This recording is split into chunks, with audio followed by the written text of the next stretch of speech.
Some WWE wrestlers come in with massive hype and just don't deliver.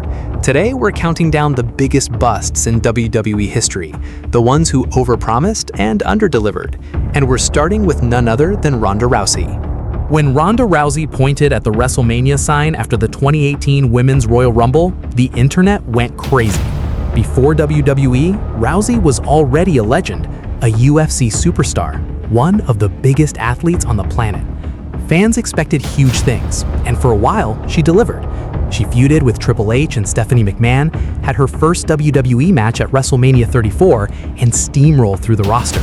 She won the Raw Women's Championship and held it for 231 days. For someone who had never wrestled professionally before 2018, that was incredible. But then came WrestleMania 35 and the program with Becky Lynch, and that's where things fell apart. Every time Ronda shared the screen with Becky, she looked lost. She attacked fans for booing her, even though Becky was the heel. She couldn't separate real life from the story, and that was the first crack. After losing to Becky at Mania, she took time off.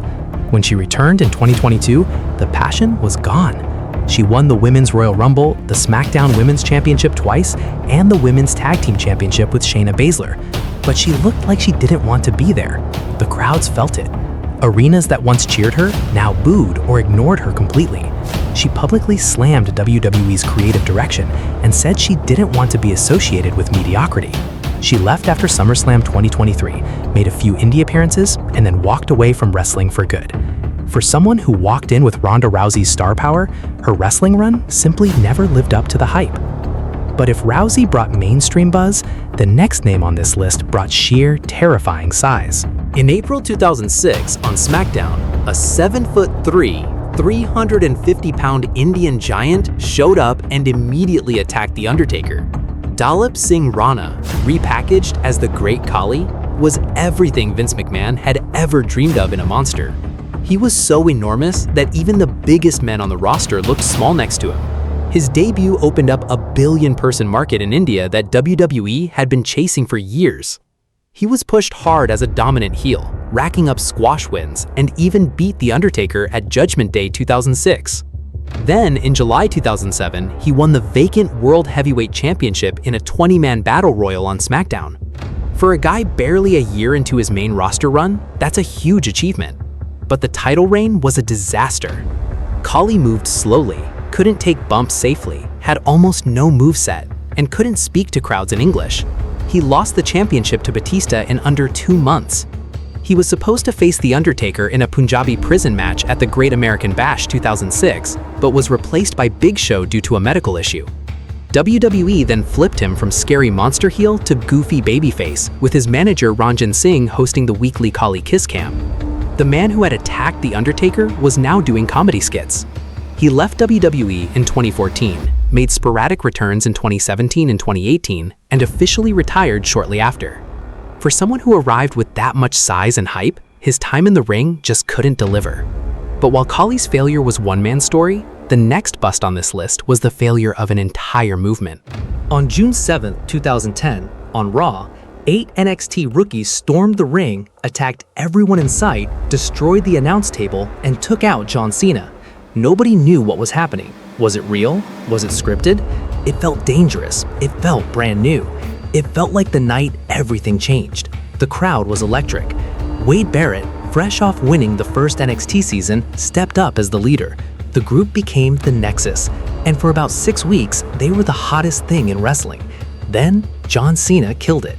At SummerSlam 2010, Cena single-handedly wiped out the Nexus to win the match for his team. Barrett himself later admitted that almost nobody in the wrestling business agreed with that booking call. He stopped short of blaming Cena directly, but pointed at a system that simply didn't want to build new stars. The faction that had terrorized the entire Raw roster was done within weeks.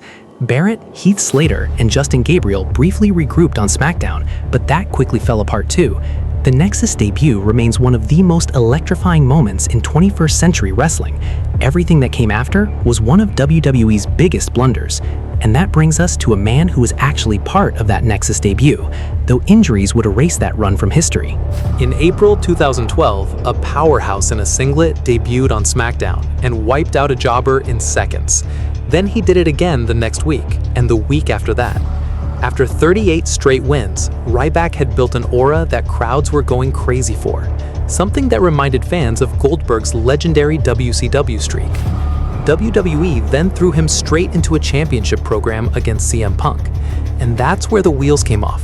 He kept getting close to the main event, but never broke through. Shield interference became a running theme. WWE kept putting Ryback near the top without ever committing, and every time he fell short, the magic faded. He lost to Mark Henry at WrestleMania 29.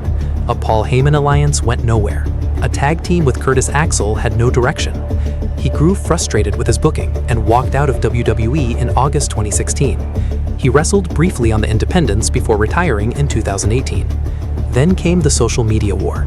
Ryback went after CM Punk, Vince McMahon, and anyone in between, burning bridges along the way. Today, he runs Feed Me More Nutrition and is in peak physical condition by his own account. But you can't help but wonder what could have been if WWE hadn't dropped the ball in 2012. Still, Ryback at least got a taste of the main event. The next wrestler on this list couldn't even get out of the mid-card before getting released.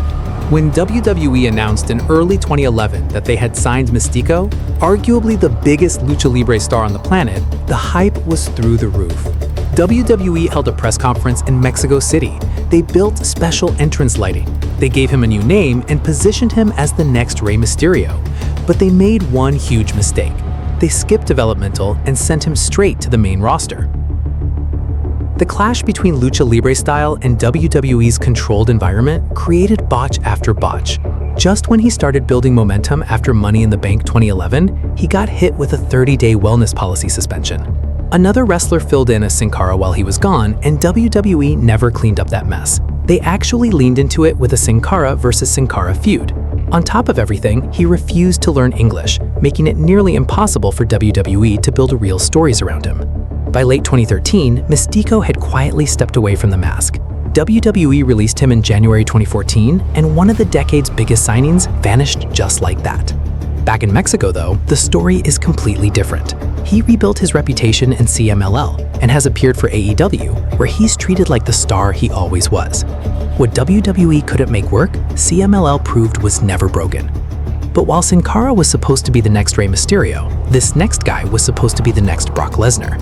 When this 300-pound former college offensive lineman signed with WWE in February 2021, the internet went wild.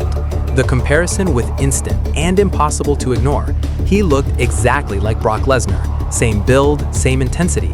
The hype was massive.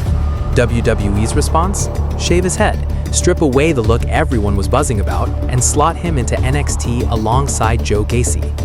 Dave Meltzer noted at the time that he was surprised Boudreaux was put on TV so quickly, given that questions about his work ethic were already circulating internally.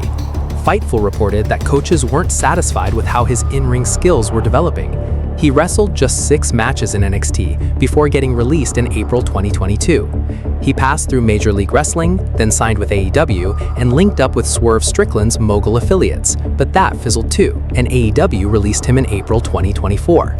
The story isn't over though. Boudreaux moved to Japan, trained in Gleat's dojo, and in January 2026 won the CWE World Heavyweight Championship in India. He's only 28, so there's still time, but in WWE, he came, he was seen, and he barely conquered anything. Still, Parker at least has youth on his side. The next man on this list had neither time nor a single match worth remembering. Jorge Gonzalez was born in Argentina in 1966 and suffered from gigantism. He played professional basketball in Argentina and was drafted by the NBA's Atlanta Hawks in 1988. Hawks owner Ted Turner, who also owned WCW, saw something else in him and convinced Gonzalez to try wrestling. He debuted in WCW as El Gigante in 1990, feuding with Ric Flair and Sid Vicious.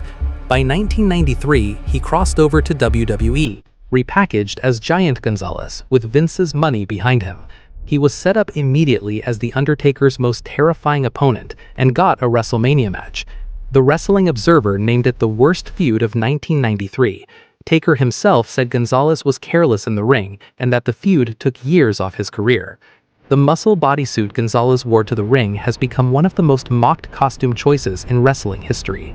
He was sold to the world as the next Andre the Giant, but what fans got couldn't come close. However, while Gonzalez flopped in the 90s, the next wrestler followed the same path during the PG era. When Mason Ryan debuted on Raw alongside CM Punk's new Nexus, fans couldn't believe their eyes. He was massive, jacked, and looked almost exactly like Batista. But beyond the look, there was nothing there. No charisma, no mic skills. Once you got past the intimidating size, the act fell apart fast. He was sent back to NXT in 2013, thrown into battle royals and filler matches, and quietly released in April 2014. He wrestled briefly on the independents before stepping away from the ring for good in late 2015. Then came the twist nobody saw coming. WWE's connections landed him a gig with Cirque du Soleil, where he became the chief archer in their Las Vegas stage show in 2016. He couldn't become the next Batista, but Mason Ryan built a life outside the ring that he's genuinely proud of. Not every wrestler gets that kind of second chance. Some end up in far darker places after leaving WWE. And if you want to find out what happened to every forgotten WWE wrestler, check out this video next.